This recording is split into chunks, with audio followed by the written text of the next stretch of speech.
மேஷராசிக்கு சித்திரை மாத ராசி பலன்கள் எப்படி இருக்குங்கிறத இந்த நிகழ்ச்சியில் பார்ப்போம். பராபவ தமிழ் புத்தாண்டை பொறுத்த வரைக்கும் சித்திரை 1ஆம் தேதி முக்கியமாக நம்ம எப்போதும் எடுத்து அதை பலன்களை சொல்லுவோம். இந்த பலன்கள் பார்த்திங்கன்னா ஏற்கனவே நம்ம சொல்லி முடிச்சிட்டோம். அதே சமயத்தில் சித்திரை மாத பலன்கள் ஒரு ராசிக்கும் எப்படி இருக்குங்கிறத இந்த நிகழ்ச்சியில் பார்ப்போம். அப்படி பார்க்கும்போது சித்திரை மாதத்தை பொறுத்த வரைக்கும் எல்லா ராசிகளுக்கும் ஒரு பெரிய ப்ளஸ் இருக்குது, அதே போல் எல்லா ராசிகளுக்கும் ஒரு பெரிய மைனஸ் இருக்குது. அது எப்படி எல்லாருக்கும் பொருந்துமா அப்படின்னு கேட்கக்கூடாது. எப்படி ஈரான் அமெரிக்கா சண்டையில் பார்த்திங்கன்னா அந்த பெட்ரோலிய பிரச்சனை, எல்பிஜி பிரச்சனை எல்லா ஃபேமிலிலையும் எதிரொலிச்சுதோ அது மாதிரி பார்த்திங்கன்னா சில நெருக்கடிகள் எல்லா ராசிக்கும் ஒரே மாதிரியாக இருக்கும். அதே போல் எல்லா ராசிகளுக்கும் கிடைக்கக்கூடிய அந்த சுப பலன்களும் ஒரே மாதிரியாக இருக்கும். இதுக்கு என்ன காரணம் அப்படின்னு பார்க்கும்போது காலபுருஷ லக்னத்துக்கு முதல் லக்னம் அப்படின்னு பார்க்கும்போது மேஷம் தானே. அப்போ மேஷ ராசிக்கு உரிய கிரகமான செவ்வாய் கிட்டத்தட்ட பார்த்திங்கன்னா மாதம் முழுக்க, மாதத்தோட கடைசி நாள் தான் பார்த்திங்கன்னா அடுத்த ராசிக்கு போகுது. அப்போ மாதம் முழுக்க செவ்வாய் சனியோட கட்டுப்பாட்டிலையும் பிடியிலையும் இருக்கிறதுனால அது பார்த்திங்கன்னா ஒரு குழப்பமான சூழ்நிலையும் நெருக்கமான சூழ்நிலையும் தான் உருவாக்கி கொடுக்கும். இந்த குழப்பமான சூழ்நிலை ஒரு பக்கம் இருந்தாலும், நெருக்கடியான சூழ்நிலை ஒரு பக்கம் இருந்தாலும், இன்னொரு பக்கம் சுக்கிரன் பார்த்திங்கன்னா ரிஷப ராசியில் கிட்டத்தட்ட ஒரு மாதம் இருக்குது. இந்த சுக்கிரனுக்கு பார்க்கும்போது இந்த சனியோட பார்வையும் சேர்த்து கிடைக்கிறதுனால சுக்கிரன் கொடுக்கக்கூடிய பணத்தை பல மடங்கு உறுதியாக கொடுத்துடும். அப்படிங்கிறது தான் இந்த ரெண்டு முக்கியமான இந்த எல்லா ராசிகளுக்கும் தெரிந்து கொள்ள வேண்டிய ஒரு விஷயமாக நம்ம பார்க்க வேண்டியிருக்கு. இப்போ மேஷ ராசி அப்படின்னு வரும்போது பார்த்திங்கன்னா சித்திரை மாதம் முழுக்க கிட்டத்தட்ட லாஸ்ட் வரைக்கும் பார்த்திங்கன்னா மேஷ ராசிக்கு உரிய கிரகமான செவ்வாய் ராசிக்கு 12ஆம் இடமான மீனத்தில் இருக்குது. அது செவ்வாய் மட்டும் தனிச்சு இல்லாமல் சனியும் கூட இருக்குது. ஒரு பக்கம் பார்க்கும்போது சனிக்கும் செவ்வாயும் எவ்வளவு கடுமையான பகை கிரகங்கள் அப்படிங்கிறத நம்ம தொடர்ந்து பார்த்துட்டு இருந்தோம்.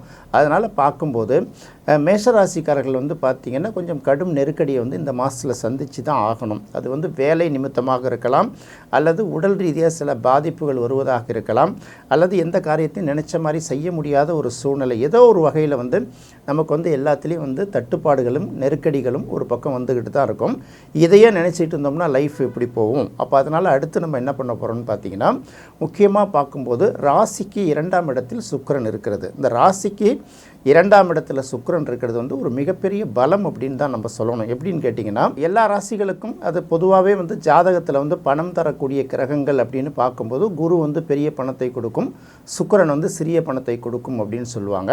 சுக்கிரன் இந்த இடத்துல சிறிய பணத்தை கொடுக்குமா பெரிய பணத்தை கொடுக்குமா அப்படின்னு பார்க்கும்போது நிச்சயமாக பெரிய பணத்தை தான் கொடுக்கும். ஏன் அப்படின்னு பார்க்கும்போது ரிஷபராசியில் இருக்கக்கூடிய சுக்கிரன் மேஷத்துக்கு 2ஆம் இடம், அதாவது நேரடி வருவாயை தரக்கூடிய இடத்துல சுக்கிரன் இருக்குது. இந்த சுக்கிரன் எந்தெந்த மாதிரி வகையில் பணத்தை கொடுக்கும்னா உழைக்கிற இடத்துலையும் வேலை செய்யக்கூடிய இடத்துலையும் நமக்கு வரக்கூடிய நேரடி வருவாய் அப்படின்னு சொல்கிறாங்கல்ல, இந்த நேரடி வருவாயை தடையில்லாமல் அளவுக்கு நமக்கு பெற்றுக் கொடுக்கும். அப்போ பணப்பிரச்சனைகள் இருக்கிறது பெரிய அளவுக்கு இருக்காது, வேறு மாதிரி பிரச்சனைகள் இருக்கும். இந்த சுக்கிரன் மட்டும் தனித்து இல்லாமல் மீனத்தில் இருக்கக்கூடிய சனி 3ஆம் பார்வையை அந்த சுக்கிரனை சேர்த்து பார்ப்பதால் சர்க்கரை பந்தலில் தேன் மாதிரி பொழிஞ்சது மாதிரி அப்படின்னு சொல்லுவாங்கள்ல, வரக்கூடிய அமௌண்ட் நம்ம எதிர்பார்த்ததை விட சற்று கூடுதலாக வரும். ஒரு கேப் இடைவெளி விட்டு இப்போ வந்துச்சுன்னா இன்னொரு 10 நாள் கழிச்சு தான் நமக்கு பணம் வரும் அப்படின்னு நினச்சோம்னா கண்டிப்பாக அடுத்தடுத்து உடனுக்குடன் அது வந்துக்கிட்டே இருக்கும்.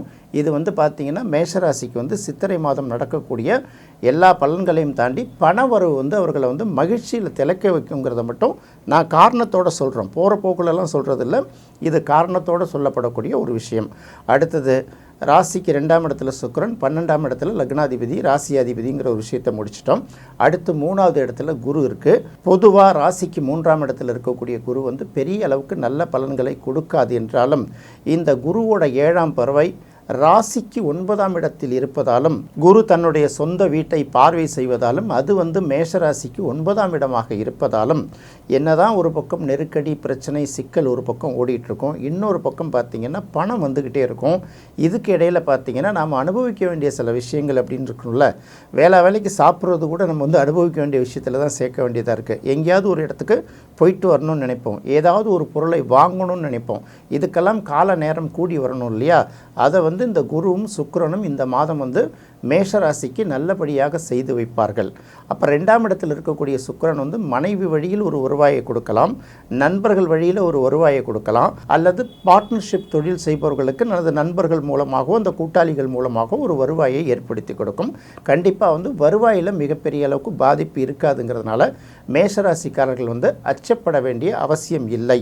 அடுத்து ராசிக்கு 5ஆம் இடத்தில் கேது இருக்குது. ராசிக்கு பொதுவாக 5ஆம் இடத்துல கேது இருக்கிறதுனாலே மனசுக்குள்ளே எப்படியாவது ஒரு குழப்பங்கள் வந்து மனுஷனுக்கு தொடர்ந்து இருந்துக்கிட்டு தான் இருக்கும். அதை போய் மாற்ற முடியாது. அதனால் குழப்பங்களுக்கு அதிக முக்கியத்துவம் கொடுக்கறத விட ஞாயிற்றுக்கிழமைகளில் விநாயகரை வழிபாட்டு ஒரு சூற தேங்காய் விட்டுட்டு ஒரு தேங்காய் உடைச்சிட்டு வந்தீங்கனாலே பார்த்தீங்கன்னா மனசுக்குள்ளே இருக்கக்கூடிய நெருக்கடிகள்லாம் கிட்டத்தட்ட குறைஞ்சிடுங்கிறதுனால அதை பற்றி பெரிய அளவுக்கு கவலைப்பட வேண்டாம். அடுத்தது ராசிக்கு 11ஆம் இடம். ராசிக்கு 11ஆம் இடம்ங்கிறது மேஷராசிக்கு சரராசிங்கிறதுனால அது ஒரு பாதகஸ்தானமாக இருக்குது.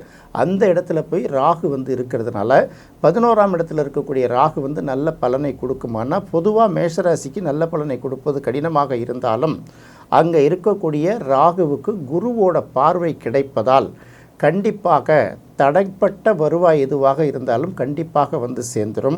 அதையும் கடந்து முன்னோர்கள் வழியில் மூத்தவர்கள் வழியில் கிடைக்கக்கூடிய நிதி உதவிகளும் அவர்களால் கிடைக்கக்கூடிய சொத்து சுகங்களும் கண்டிப்பாக கிடைக்கும்.